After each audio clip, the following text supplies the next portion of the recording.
Okay, shall we start? Ready? Okay. I'm ready. Okay. بسم الله الرحمن الرحيم الحمد لله رب العالمين والصلاة والسلام على سيدنا محمد وعلى آله كله وصحبه كله أجمعين رب اشرح لي صدري ويسر لي أمري واحلل عقدة من لساني يفقهوا قولي. Assalamu alaikum everyone. Welcome to another Quranic journey together. We are, I think this is our, I guess, 8th week, almost 2 months every weekend. Reading and reflecting on the dua related ayah from the Quran and trying to understand the dua in a very comprehensive manner. And I think that when we understand the dua properly, we see that the dua is an amazing opportunity for us, and based on our understanding of reality and our understanding of the Creator. And we define dua is essentially a way of connecting and communicating with Creator in a way that when we look at the creation, we see that everything, every moment are asking for what they need from the Creator, and the Creator constantly responding to them. And obviously, that's not only for plants and animals, that's true for human beings as well. Except that when we are using our free will and asking for something that we think is good for us, so we are, in a way, either asking from let's say, certain causes, certain sources that we think can provide us what we want, or when we ask from God that we are not sure whether He's going to give it to us, or when we ask for it, we think that we should get exactly what we want. So last week we discussed this issue and saying that it's very clear from the Quranic perspective that Allah is close to us, closer than anyone to us. And Allah is with us wherever we go. And Allah hears and responds whatever we ask from Him. But we made it very clear, responding to something is different than accepting. So He responds, that doesn't mean He accepts, because He responded with His wisdom, with His infinite knowledge. And one thing we know about Him, He's all good. His response must be the best one for us.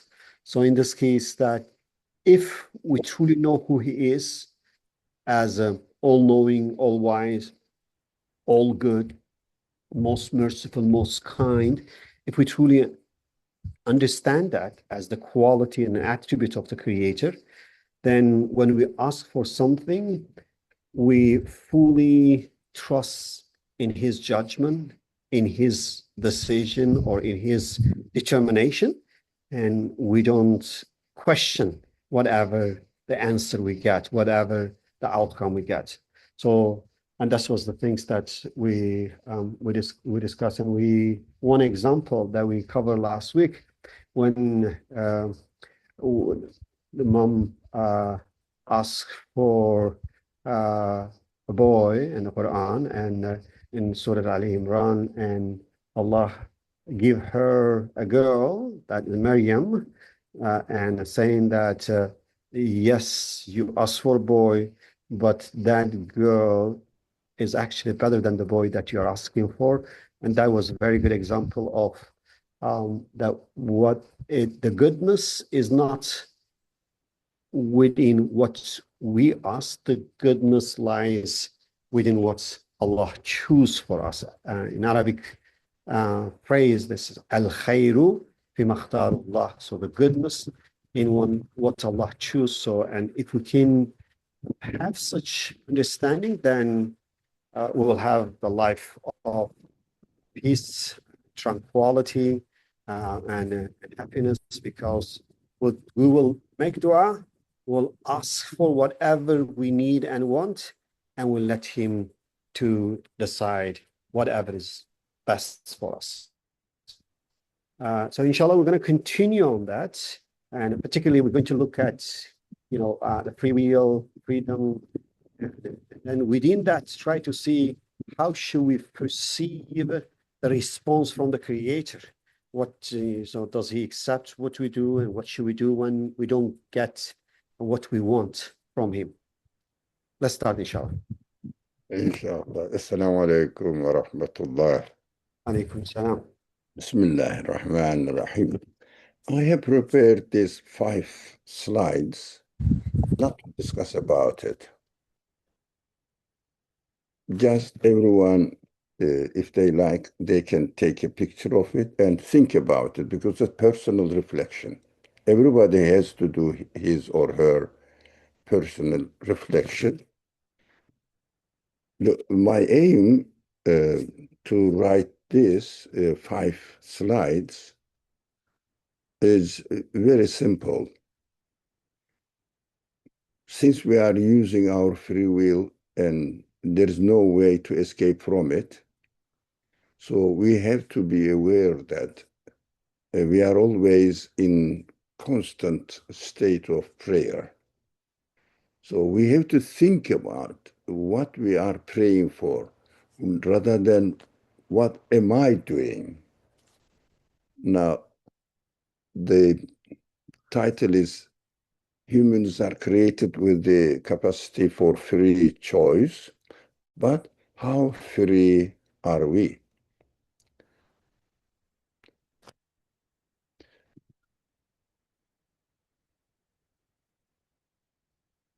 Do we have the freedom not to exist? Yeah, just read it very quickly. Do we have the freedom not to be human? Do we have the freedom not to exercise our free will? And I'm not going to use my free will. Is it possible? When you say no, still that's the free exercising our free will. Do we have the freedom to make a choice outside of or contrary to the order in which the universe was created?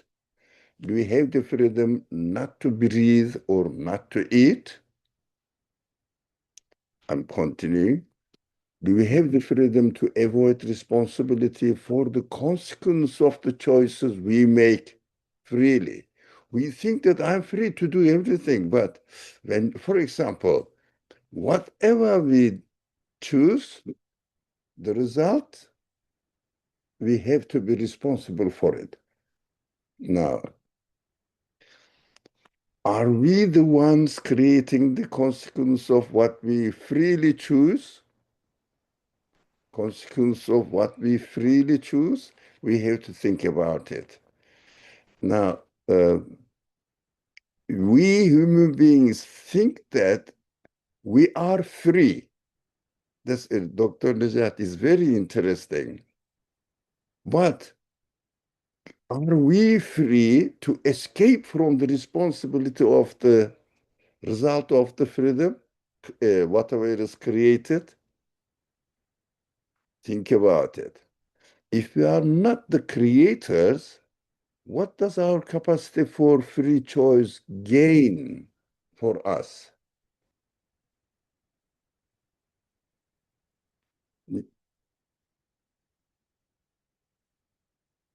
Do we have the freedom to choose that the choices we make not be brought into existence or be postponed?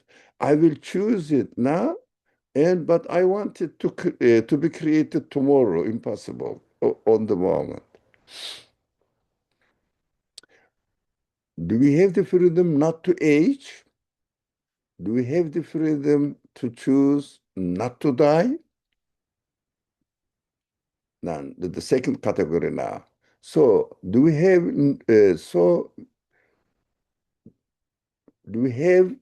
no freedom at all? Or since we don't have the freedom of all what are listed here, so do we have no freedom at all? Is our will merely an illusion? What is the significance of our freedom of choice? Think about it. Are we truly free to believe or not believe in the Creator? Or is our freedom of choice merely just an illusion?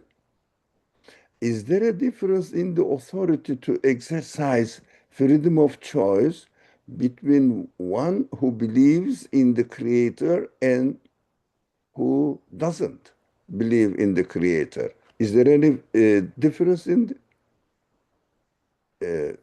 while we are using the free will? Think about it. So the third category, what does the fact that we possess the capacity for free choice, yet cannot step out of the created order of the universe? Tell us what this reality tell us. I will read it again. What does the fact that we possess the capacity for free choice, yet cannot step out of the created order of the universe tell us? What does it mean? We cannot get out of the order of the created universe. What does it mean? So there's a beautiful saying of Nursi here. Humans are free, yet they remain servant of God. Ibadullah, Abdullah. What does this statement mean? Think about it. So again, he said, I can live without bread, but I cannot live without freedom. Again, what does this statement mean? No. Now, another question for us. Can you now say for yourself, I can live without freedom? Now, let's change it now. I can live without freedom, but I cannot live without believing in God. The whole life becomes totally impossible to bear. So, since everyone is constantly in a state of prayer, it met, since everyone is constantly in a state of prayer, we are always in a constantly in a state of prayer. It matters to whom we pray. Are we praying and worshiping blind nature or the conscious creator of the entire universe? A person derives their worth from the decision they make. I hope we truly understand the meaning of this sentence and make it a guiding principle in our lives, inshallah. Okay. Yeah. Okay, so can I make a little comment on those questions? Because you ask a lot of questions. I'm sure you want people to reflect on it. But I just want, when I was reflect on it, I just want to say one little comment on those. Yes, of course. Yeah. I think when you really reflect on those questions, I was just thinking, our freedom is perhaps like a fish living in an aquarium and saying, I have a freedom. Yeah, you have a freedom, but your freedom is determined within that constraint that given to you, and you don't have any freedom to go beyond that. It seems like our aquarium is just this planet Earth, maybe. That's that's the aquarium is the setting that's given to us within which that we make choices. Is that correct characterization? You answer your question. It is that obvious. No, I just want to. This is just reflection on your question, but I don't know whether you want to see you will see even that type of freedom to be too much or not? That's what I'm asking. No, I couldn't get the last sentence. It Yeah. is. So my question is like based on when you put those questions that I was thinking an analogy, I was saying that perhaps human freedom is like the freedom of fish in a fish tank on an aquarium and saying I'm free, not knowing that actually I am in that tank, in that aquarium. My freedom is just, limited to my condition. That's all. And in this regard, perhaps the tank for us is the aquarium for us is the planet Earth with the constraint that we have. And that is biologically, or I don't know, in many ways that whatever the condition are created for us, we have to live and move within this condition. And our choice only work within that, cannot work beyond that. No, I didn't mean by preparing these lists that we don't have free will. We have free will, but this is nothing, the free will is nothing but prayer. We have free will. Prayer within a set, as you said, in an aquarium, but it doesn't mean that a fish has no free will. In this example, yes, we have free will, but we have to think, what am I doing here while I am using my free will? That is the point. In fact, we are just obeying the order of the universe. Therefore, we are obeying the will of the creator of the universe. Now, the point is whether I am, my consciousness, my responsibility lies in this critical point. Am I obeying the will of a conscious creator, or am I obeying a blind nature? Now, if I am obeying the will of a blind nature, but blind nature has no will, I am obeying accident. That is, human value lies in this consciousness. Otherwise, we have free will, but we cannot create the result. We cannot will anything which is not in the order of the universe. We cannot really choose whatever we want, because immediately the consequence of the choice we make is created, and we take the responsibility of the result of our free will. For example, if I cut my finger, simple example, of course, the consequence is what? In the order of the universe, I know that I hurt myself. So I cut my finger, immediately I start experiencing the result of consequence of my free will, pain. If I do a good action, immediately consequence of my choice, I start feeling happiness, pleasure. I will be pleased with with the choice.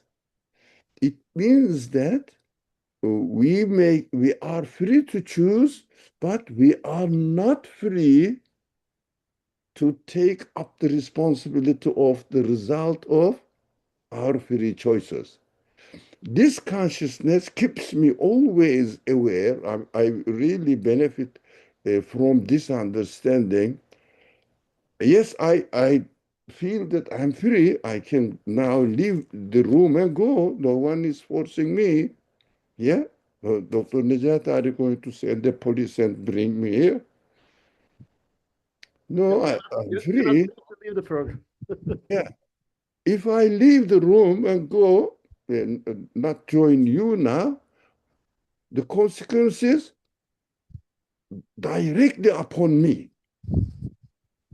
Why? I will be deprived of myself from what you have been talking, or you will be talking here. So I will be ignorant of what the knowledge that you are sharing with us.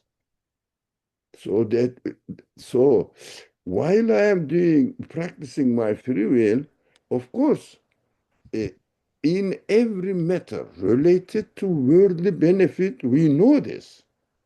We know this. But how about our spiritual uh, feelings? When I am choosing something, what do I feel?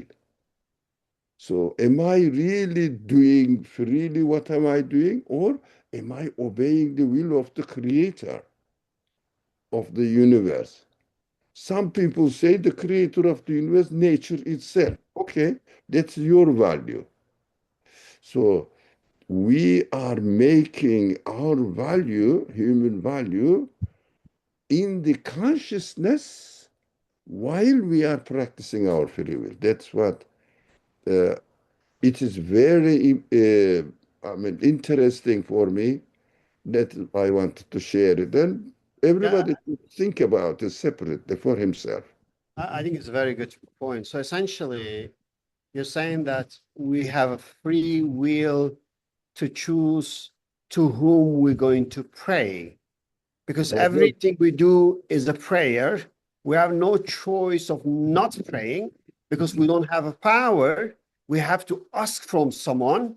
So either we're going to ask from the material cause or nature laws, natural laws, and in this case, we are praying to them, or we're going to ask from the absolute power and mercy that who supply and sustain everything.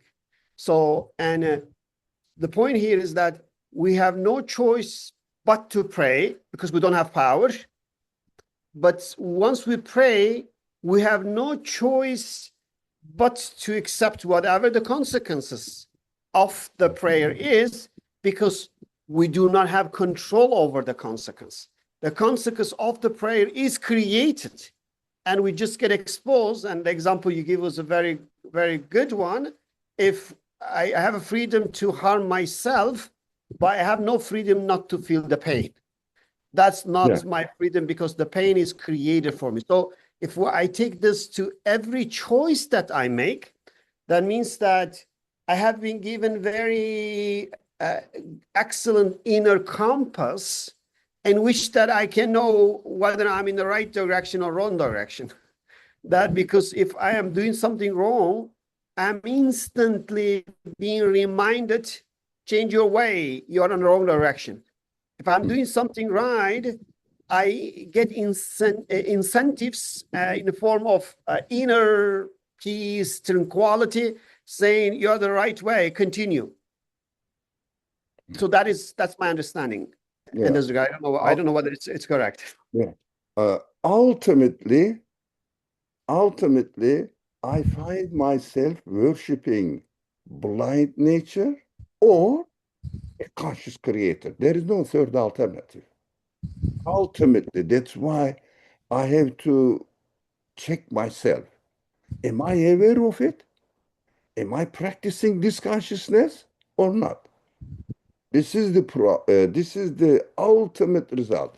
Yes, we know that we cannot escape from the consequences of our choices, but everybody knows this practically, but am I worshiping nature or not? It means obeying nature or not. If I am obeying nature, I am worth nothing. I am making myself worthless with choosing not to believe in the creator of the universe. Just the opposite is I am worshiping the creator, owner, conscious, absolute being, the owner of the universe. That is my human dignity.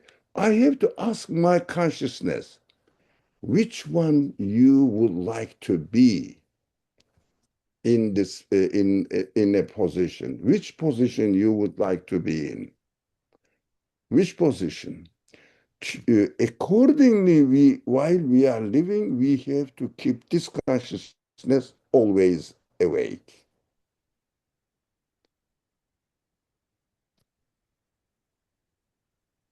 Okay, let's go this now. So can I ask one follow-up question on that? I think it's a very good point. The only question I think the audience might have it, they might say, if this is the case, that why bad people will keep doing the bad and good people not doing the good thing? Because based on what you said, the bad people should feel the pain and avoid it, and the good people should feel the peace and happiness and continue doing the good thing. But we No, don't see that's the case all the time. Well, what is the reason? How will you explain you that? you have the freedom to choose to cheat yourself. Hi. Saying that I'm a good man. Who said you are a good man? You want to be a good person. That's correct. You want to be a good person. That's how you are coded. But uh, who decided that you are a good man? You just self-declared virtue.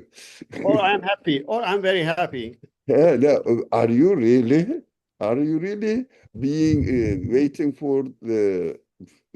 to become a compost? Are you really happy for a disbeliever? I'm going to disappear and become a compost. All what I do here will leave me, and I have just leave everything behind and disappear from existence. My meaning, my existence has no meaning, and I am happy. Can you do that? You are doing something with no meaning and say that I am happy, I am happy. That is the 21st century philosophy. Try to be happy. Why? Uh, this is the meaningless life, meaningless life. Yeah, but this is the gist of the 21st century philosophy that everybody is swallowing now without realizing. Now, following this fashion, and everybody wears this, I wear this as well. Everybody does this, I do that. Everybody has this, I have this, and become a sheep in a herd and say that I am happy, I am choosing. You are not choosing, you are just worshiping the fashion makers. You are not, you are not free. Worshipping fashion makers. You don't know. They think that they are happy because I am choosing. Look at the people in the street. Generally speaking, I am practicing my free will, and you see in the street everybody wears the same style on the same day. One day fashion is like this, the other season fashion becomes like this. You see that majority of the people unconsciously follow the fashion and say that we are free to do anything. I can buy if I want. I'm free to buy or not to buy, but you don't realize that you are not free if you are not conscious. If you are not conscious, you are not free whatever you want to buy. You buy only what is fashion. You are slave of fashion. Look at the majority of the people. That is why we have to take our life seriously and not to be herd, a sheep in a herd. Yeah. Okay. Prayer, this is our main subject. Prayer is not placing an order for what we think we need. Prayer is, rather, it is acknowledging who can give us what we need. Now, acknowledging who can give us what exactly we need. I think our friends understand it. Now, the verse, Bismillah ar-Rahman ar-Rahim. وعسى أن تكرهوا شيئا وهو خير لكم وعسى أن تحبوا شيئا وهو شر لكم والله يعلم وأنتم لا تعلمون. That is very interesting. You may dislike something, you may dislike something, although it is good for you, or like something, although it is bad for you. God knows, and you don't know. Now, this verse invites us to think. God knows, and you don't know. Can you imagine non-believer in God inescapably believes in nature? There is no other alternative. So let's say let's read the uh, uh, ayah from an disbelief perspective. You may dislike something, although it is good for you, because we think that I have done it, but it was wrong. Yeah, I thought it should. Uh, can we not completely video? Some people disturbs the attention. Yep. Okay. You may choose something you think that this is the best for me, but at the end it may turn out to be. You don't know. You don't know future, do you? So or you may like something although it is bad for you. That is human reality. So nature knows, you don't know for a disbeliever. But they know that nature knows nothing. And there is no nature, just a matter itself. So we have to understand the value of the guidance of the Quran. We have to be aware of it. And also, we have to be really happy that we are worshiping a conscious being who is the owner of the universe. But those people who don't believe in God, they have no meaning for their life, for their existence. So we have to trust the conscious creator, but those people who don't believe in the creator, they have to trust chance, nature, natural accidents. Accidents. Alhamdulillah, I say. The other verse is this. This is very important verse again. Bismillah. ويدعو الإنسان بالشر دعاؤه بالخير. دعائه بالخير olacak. دعائه بالخير, yeah. وكان الإنسان عجولا. This verse is interpreted and understood in two ways.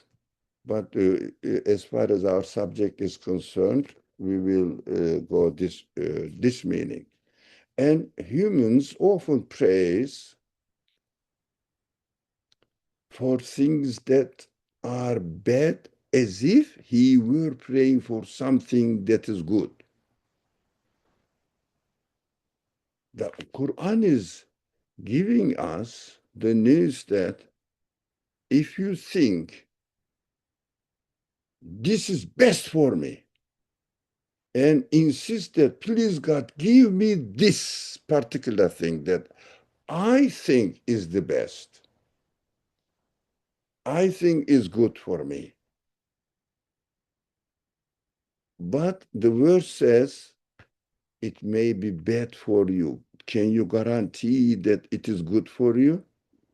So while we are practicing our free will and making an attempt, we have to make sure that, yes, as far as I can see, this option seems to be good for me. That is why I am preparing myself for this option. I am choosing this option and never forget to say, but I am not absolutely sure what the future is going to bring to me. It means what will be created at the end. I don't know. So we are created with this capacity that we cannot guarantee the future. That is an excellent state of being createdness, being an abd. We are created with the capacity that we cannot guarantee what will happen tomorrow is good or bad. We cannot guarantee it. What does it mean? We have to be aware that we have to trust the one who will create the future, and we have to trust his knowledge. That is why God knows, you don't know. This is a statement that the ayah says, God knows, you don't know. No, this is a teaching. You have to live with this consciousness. The verse, this ayah is telling us, you have to bear always this in your mind that you don't know the future. Only the one who is going to create the future for you knows what is better for you. So while I am doing anything, for example, look, I am doing this for because it is good for me. No, I am doing this because I think it is good, but I cannot guarantee that it is good. Only the one who creates the future result of my free choices knows it is good or bad. So this consciousness, what does this consciousness teach me? You present to God, to the creator what you think, but ask him to create for you not what you wanted, but what is best that he knows, which is best for me. This consciousness, uh, do I explain it? The Yeah, consciousness let, let's matter. let me ask a question on that. I think this is a very good point, and then maybe can help to better understand. I actually once heard from a person directly. He said that when he was young, he really want to marry a lady, and then he made dua. He said, "Oh Allah, make it this happen." And then he said that, "Oh Allah," and then it didn't happen. He said after a while, he started to make dua. He said, "Oh Allah, if it is not good, make it good and make it happen." He said, like, initially he was making dua that, "Oh Allah, make it happen if it is good," but it was not happening. Then he said, "Oh Allah, if it is not good, even make it good and make it happen." He said eventually, he said eventually he got married to that lady, and he had few children after marriage. But he said after that many years he actually had to divorce. Then he learned in a painful way that his dua was not a right dua, and he said that he was not supposed to be insisting on that. His dua was insisting on something that was not going to be good for him. So that was really interesting. I think that's in life. Somehow people might think it this way. I say, okay, if it's not good for me, but Allah can make it good, oh, why not? I'm going to ask Allah to give it to me because He can make it good and give it to me. But I think that is, I don't know, that is like a quite an interesting way of insisting on your choice, thinking that is best for you. While here, the ayah that you mentioned, the second ayah here clearly says that you're asking for something is bad, but you don't know it's bad, and you're insisting on that. And then when you get it, obviously you're going to cry because what is given to you. So which means the essential part here, the first ayah in the Surah Baqarah here, say, if Allah give you something, it looks bad, don't complain because of how it looks. Then there could be goodness for that. And if Allah, if you asking for something that you think it is good, Maybe it's not good. Don't insist on it. That's what I understand. I think the key part here is that, you know, just make a prayer, but let him to decide what is best for you. Don't insist on particular consequence or choice because you don't know it's good or not. Therefore, I think the conditional dua is the best to say, Allah, give me this if good. That's all. If it's not good, that's fine. You are the best to know whether it's good or not. Yeah. I don't know. That's my understanding from what you mentioned. Well, let's think. I am hungry. A simple example. I am hungry, and I want to eat something. I think I think since I am hungry now, I have to go and whatever is in the kitchen, or prepare or ready, go and eat is best. Now, there are two attitude of awareness now. Definitely, I will eat it and it will satisfy me. It will be good for me, guaranteed. This mentality, this connects you from your consciousness of your creator, as if you are guaranteeing your future, as if you are creating something good the next moment. This consciousness is very important. When you go to the kitchen, this is the bad example. The good example, I feel hungry and I'm going to the kitchen to eat something, whatever there is there. But I am saying, I think it is better. That's what I am doing, but I don't know the future. It may be harmful for me. For example, uh, people like me, when we eat, we think that it is good for me, and then uh, next year, the following year, go to the hospital. They say, "Oh, you are overweight and you have some heart problem. You have to lose weight." I thought always while I was eating, it was good for me.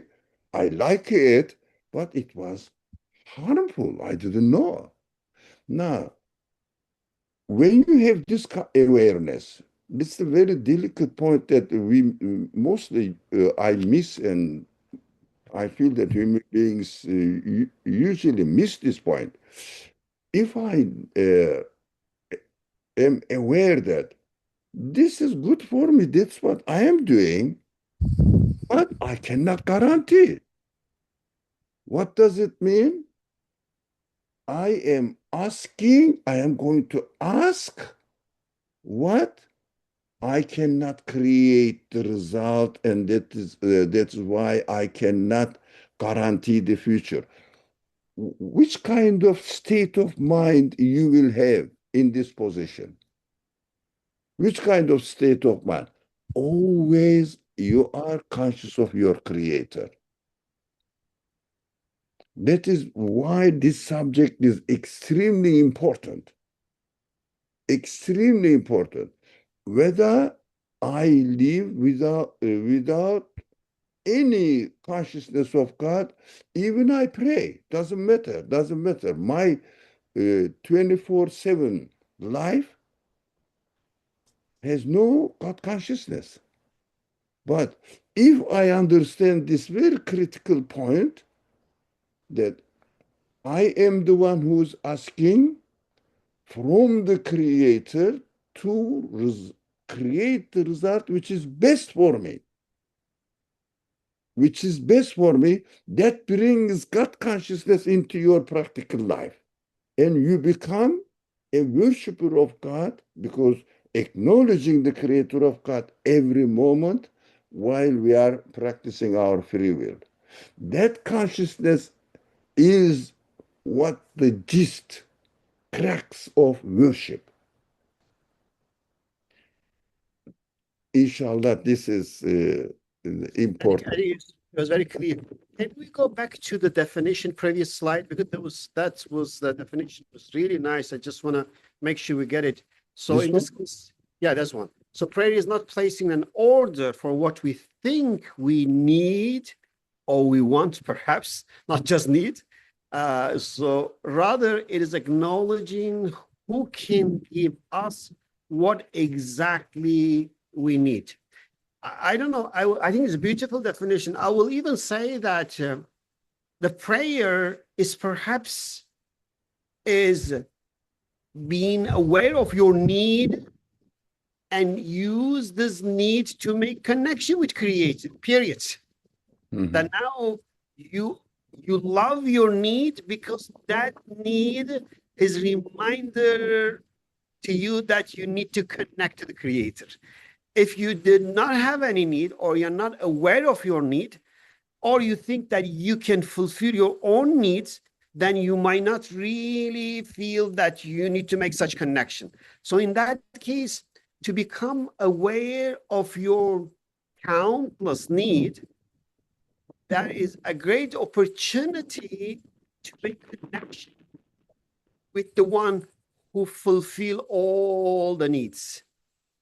And that obviously bring a question like when you think you're wealthy, you have money, you can fulfill your need, that become an obstacle because you don't feel that you are in need of connecting to the creator. So that's part, I don't know, like we really look at it in the 21st century, particularly, if you're wealthy, and that's part might be a challenge for a believer, that because you feel you have money and you can go and fulfill your money, fulfill your need with your money, but while in reality, money cannot fulfill your need. The objects cannot fulfill your needs. The only one who fulfill the need is the absolute power. And everyone, irrelevant of how wealthy they are constantly in need of him. And to be aware of that need, that is a prayer, or that is an opportunity for prayer, that now you can connect to him because of that. Therefore, I like it. I thought this really is not about like whether I'm going to ask whether he's going to give me or not. If I feel my needs, I knock his door. That's the prayer. And then I trust him, whatever he give me, because there is no other door I can go and ask for it. So that's, I see the beauty and the pleasure of prayer, that you gain this consciousness and connect to the creator. Thank you. Thank you. So he answers. Now, whatever I ask, he answers, but he gives what is best for us if we are a believer. If you are a believer, or the Creator is so merciful, gives you the opportunity once, twice, three times. If you read the Quran carefully, you will see that.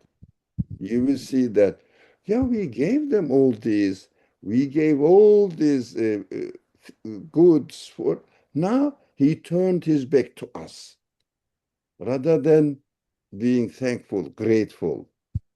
Uh, this message is uh, is in the center of the message of the Quran, actually. We have, when we read the Quran, we shouldn't read it that the stories are told there. No, these are somebody was very bad. Yeah, somebody was very bad. For example, the famous example, of course, this Mesed, Surah Mesed, or Abu Lahab. What was wrong with Abu Lahab? Or Abu Lahab type? What was wrong that the Quran is teaching us there? تبت يدا أبي لهب وتب ما أغنى عنه ماله وما كسب. Look, he was proud of his property and what he gained in the status in the society. They say he was a handsome man. Just an example, actually. So he was proud of it. rather than being thankful of it. What happened? Because of his wealth, because of his social status in the community, he became arrogant. Because of this pride and arrogance, he couldn't really submit himself to the message sent to him through an orphan man. This pride prevented him from accepting the truth or seeing the reality. He thought it was better. It was an example for you and me here. So if I think that this is better for me, and I am because of this, my status is higher in the society, or my financial power is more than others, you don't know. You don't know. You know, I always say this, Dr. Najati, for me, for everyone else, I say, I have this property. I have this one, this amount of financial power. But whether it is good for me or not, I say it will be clear whether it was good for me or not. When I die, what will happen about among my children or those people who are going to inherit my property? It may cause them fight. And your value is nothing. Your property is it became a means of discordance in the family. We have to think about it. It is very common especially among Muslims. Allah is obviously showing us when this inheritance fighting among the family members, and they lose their friendship, their connection, they became enemy of each other because of this inheritance problem. We have to think about it. Okay. Now, the point was Allah answers, but giving is different from not, especially for believers. Especially for believers. If a believer sincerely but uh, ignorantly asks for something good, Allah knows that he is sincere. He is asking God, oh, no, he came to me now and asked me to create something for him, but I know he doesn't know. I know it is not good for him in the future, so he doesn't give. We shouldn't insist. We shouldn't insist. What we should say, I know this is better for me. That's why I am asking, but I don't know exactly it is better for me or not because I don't know future. The one who is going to create the future knows what is good and bad for me, and I ask him and I trust him. Now, oh, let me read the text now. God acts with even greater wisdom, greater than all. We have to acknowledge that the one who created the universe better than you and me, he always responds to your voice, always, ending the loneliness of the heart by being present. Now, I am here. You choose, I create. Always. He always introduces himself to us. Now, however, he gives what is the best for us, not just what we think the best to fulfill the purpose of our existence. But we should forget that. It is the best for me for what? To fulfill the purpose of our existence. What is the purpose of our existence? Is? Worship. to acknowledge who I am, who my creator is. Acknowledge. That is what we are here. We are here to get to know who my creator is. Okay. Need is created as an invitation to, to contact to the creator by recognizing him as the fulfiller of all needs. The only purpose of prayer is connection and communication with our creator. While we are doing 5 daily prescribed prayers, still connection and communication with our creator, or doing a very seemingly worldly affairs. Everything is a communication and connection with our creator. Prayer is a way to show our devotion to God. Its ultimate rewards are in the afterlife. Worldly needs like praying for rain, for example, are simply the invitation to talk to Him and recognize our need for His mercy. Now, when there is a draft, it is a Muslim custom that they go out of the city, all humans, and even they bring their animals, but depending on the of the culture of the society, they go and they pray for rain.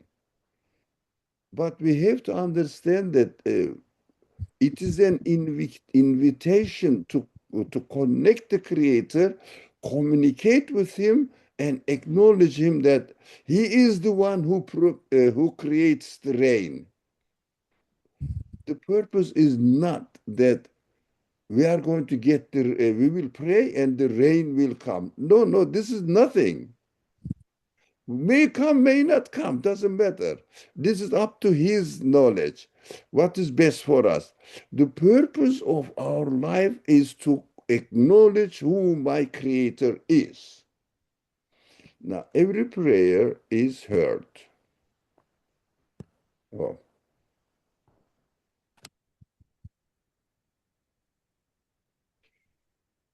And responded to. But we need to be aware that God is not a servant to fulfill what we think is the best. He knows what is best for us and gives us according to His perfect knowledge, wisdom, and mercy, so that we will fulfill the purpose of our existence, to get to know who I am, who my creator is. In this, what do you think? Explain to us what's going on here, Najati, Dr. Najati. I think the child is crying, I guess, here, not wanting to get the medicine. Hmm. And instead, because not thinking the medicine is good, and in a way is begging the doctor not give the medicine, I guess. Hmm.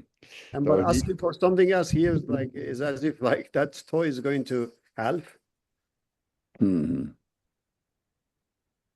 Now, if the child didn't want to take the medicine and didn't take the medicine, doctor knows that he is not going to have like the happy children here.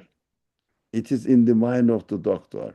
Doctor wants the child to be happy here like the other friends, but the child says, no, I don't want to take the medicine because it is not tasty. Right? But according to the child, he doesn't know the future. According to child, just not to have the medicine is the best. or just play with the toys, not to take the medicine. According to doctor, now he is to answer is one thing, to grant is quite different. A doctor says, the doctor always replies, I am here, but the doctor gives what is truly beneficial, even if it is better or nothing at all, because of his wisdom. Either gives it or not gives it at all. We have to trust the doctor. This is example, isn't it? Obvious example of what we are expected to do. We shouldn't be like this child. I have to ask the doctor and tell me what is best for me. So although I don't like this medicine, but if the doctor says you may not like it, but it is good for you, accept it. So while we are practicing our free will, we have to ask the Creator, be conscious of the Creator, and ask Him, although I think in this way, that's why I am practicing my free will, but I don't know whether it is best for me or not. Acknowledge it, inshallah. What shall we do?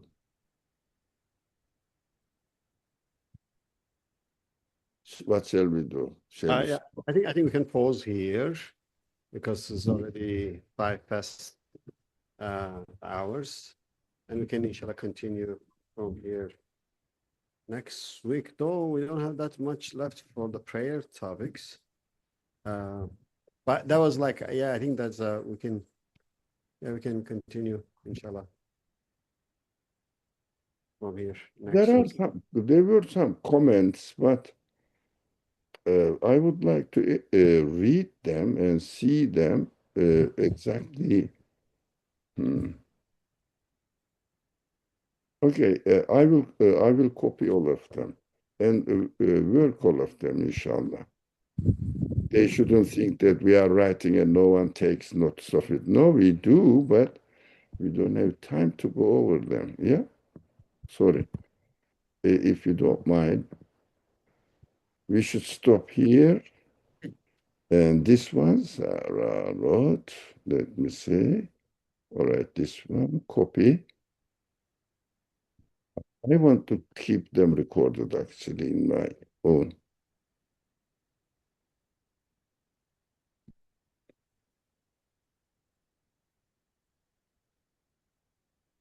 Okay.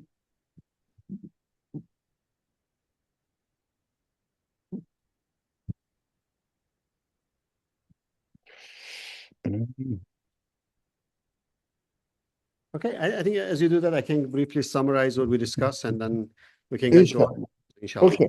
Yeah, so what we covered today is essentially to recognize the need is an opportunity to make connection and communicate with Creator. But it's very essential to know that we shall not insist and see the dua as a way of making requests for special things or asking for what we think is good for us. We shall see dua as a time of making connection with Creator through recognizing that He is the fulfiller of all needs. Now, whether He's going to give what we need or give something else, and that is not our let's say judgment. And what we know, that He has the knowledge of everything. He is the one create the future and knows what is good for us in the future. And in this regard, that we shall know and trust Him, that He always give what is the best for us. As long as we trust Him as all good, who give us the best, then we just do our dua and we leave the rest to Him. And in this regard that let's say we are sick, we're making, if we get sick, now we need shifa, healing. And once we recognize He alone give us shifa, we will make dua for shifa. But whether He's going to give shifa today or tomorrow, 10 days later, or not at all, that's not our business. Because the purpose is not to really have a healthy life. The purpose is to have an unhealthy relationship with Allah.